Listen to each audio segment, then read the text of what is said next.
हम corporate entity में enter क्यों करें, क्या बेनिफिट्स है? सबसे पहले है लिमिटेड लायबिलिटी।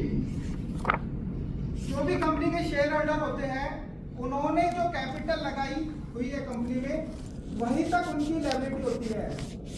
इन शॉर्ट कह सकते हैं कि कंपनी में प्रॉफिट में तो शेयर होल्डर की शेयरिंग है, लेकिन लॉस में उन्हें कुछ नहीं करना। तो ये डबल फायदा है। इसके बाद perpetual succession, members may go but the company goes forever। इसको एक एग्जांपल से लेते हैं।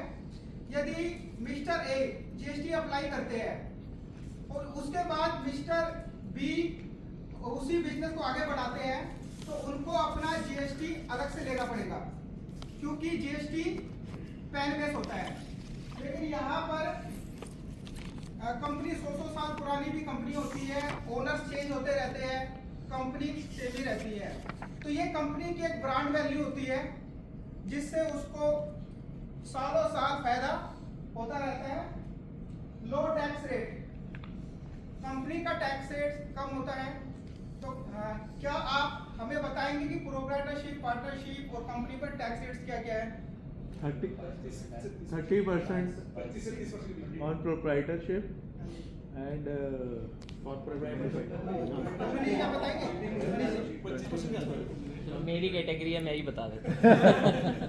तो as higher as 30% for the individual slab rates होते हैं, उसके अकॉर्डिंग होता है। अगर हम पार्टनरशिप में आते हैं तो नेट प्रॉफिट पे आपका फ्लैट 30%, और अगर आप कंपनी में आते हैं तो अलग अलग रेट्स हैं, एज लो एज 15%, और अभी लेटेस्ट एक रेट आया है 22%, और आप 25%